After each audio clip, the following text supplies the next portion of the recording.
Yeah, here goes girls. Okay, this is cool, I suppose, in some ways. In some ways, it's not cool. The compressor, I've managed to get it running and it fires up and it works great, but the outlet line is right down at the bottom here where the oil is, so it's blowing oil out at the same time. So before you know it, the whole compressor thing will be out of oil. Now, I know it's an AC motor and everything, but I've tried connecting the motor in reverse just to see, as these things can be wired up either way, it doesn't matter. And no, obviously it wasn't going to work, but it was worth a shot. It was a long shot, but you never know. And yeah, so the bottom pipe is the high pressure, and the low pressure is the one at the top, which is, I don't know if I find that backwards myself. Surely you don't want oil and stuff running through the lubricant, because that's going to get stuck in your capillary tubes and cause your gas and everything inside to be spitting all the time. I don't know. What the hell do I know? I'm new to all this refrigerant and stuff. I'd love to get into it, but So I'm a bit disheartened, really. I don't really know how to I don't really know how to you know make it so it doesn't run its own oil through the airline. It's a pain. I mean, okay, I guess I could. That won't work. Yeah, I don't really know. I was thinking like maybe you could run it on its side, but I know that won't work either. I don't know. I've got no idea now. It's a shame because it's one hell of a compressor and it would work so well.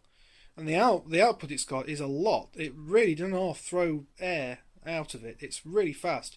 It's normal fridge compressors, how they take like hours to make a 200 a 2 litre pop bottle explode. This thing, yeah, you only have to flick it on and off for a couple of seconds and the thing will be blown up. But like I say, it's not much good if the oil comes out. So I'm not sure what we're going to do with it at this point. Unless I make some form of snazzy oil catching device, which I don't know, a piece of pipe going into a small bottle or something, and then it runs down out of the bottle and back into the compressor. But then it's going to be obviously using its own pressure. It's never going to build up pressure that way because it's going to be venting pretty much to atmosphere. Of course, I was going to leave this end open and just have a filter on it, an air filter. But hey ho, it looks like I'm not going to be able to do that. I've also found that this oil that this thing uses is that horrible stuff like brake fluid, where if you leave it open to the elements long enough, it soaks up water like a sponge, so it knackers it up. So yeah, not good stuff. The reason why it has to do that is because the R43A, wait a minute, the R134A, sorry, we'll get there in the end. I remember it rightly. The molecules of that gas is that small. Normal oils, it gets into it and it knackers it up. But this oil, this POE oil, I think it's called, or EOP or something, I'm not sure, that loves water, does not get the gas molecules, impregnate it or whatever. But obviously, I've got this issue now of trying to figure out how I'm going to get the air to come out of this thing and not spray oil out at the same time, which is a new issue, one I wasn't expecting. I mean, I should have known that the high pressure line was going to be on the bottom anyway, with it being the smaller outlet, because the high pressure is normally the smaller one, the low pressure is normally the bigger one. But oh well, it looks like this thing we may have to swap it for a I don't know, a scroll compressor. This one isn't a scroll compressor. By the way it sounded, it didn't sound like a scroll compressor. It sounded like multiple pistons firing up when I first fired it up.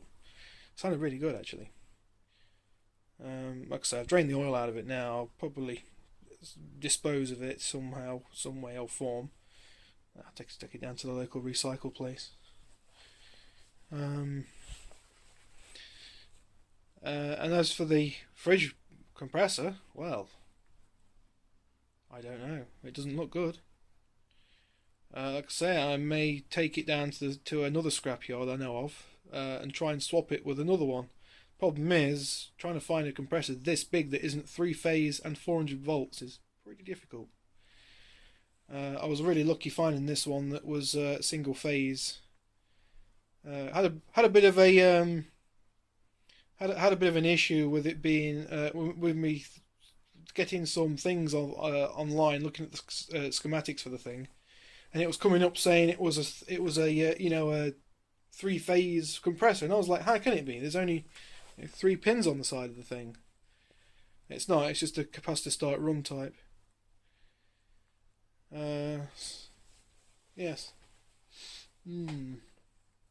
Oh, and anybody who wants to know anything about this, it is a 50 microfarad capacitor that you use to fire this thing up. But yes, interesting stuff.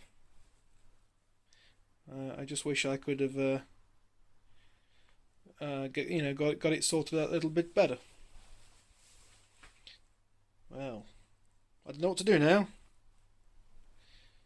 We'll figure something out.